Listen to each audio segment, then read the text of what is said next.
لیکن یاد رکھیں کہ حالات کتنے ہی سنگین کیوں نہ ہو، کتنے ہی مشکل کیوں نہ ہو، خودکشی کرنا اور معصوم بچوں کو قتل کرنا یہ اسلام میں حرام ہے۔ بسم اللہ الرحمن الرحیم۔ 2 دن پہلے کوئٹہ کے وحدت کالونی میں ایک انتہائی افسوسناک واقعہ پیش آیا۔ میں نے جب اس واقعے کی ویڈیوز دیکھی تو مجھے پتہ چلا کہ یہ میرے بہت ہی اچھے دوست ماما حاتم کے چچا تھے۔ اگر واقعہ ایسا ہی ہے جس کے آصف نے ویڈیوز میں بیان کیا ہے تو یہ صرف ایک خودکشی اور قتل ہی نہیں بلکہ ہمارے معاشرے کی اخلاقی موت ہے۔ کیا آپ نے کبھی سوچا ہے کہ ایک انسان اپنی سب سے پیاری چیز یعنی اولاد کو قتل کرنے پر کب مجبور ہوتا ہے؟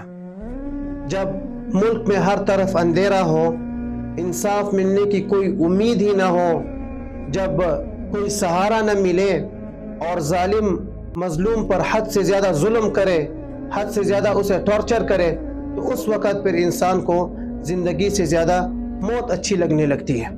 اس وقت پھر انسان ایسا قدم اٹھانے پر مجبور ہو جاتا ہے۔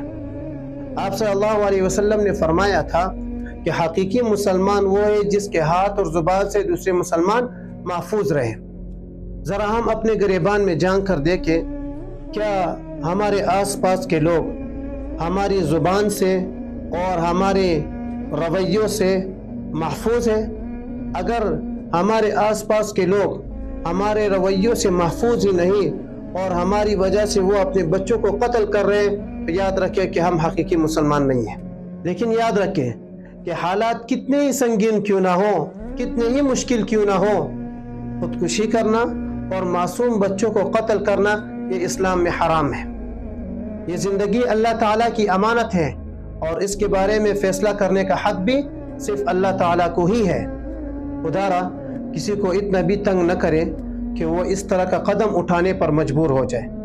اللہ ان معصوم بچوں پر رحم فرمائے اور ہمیں ایک دوسرے کا ہمدرد اور محافظ بنائے۔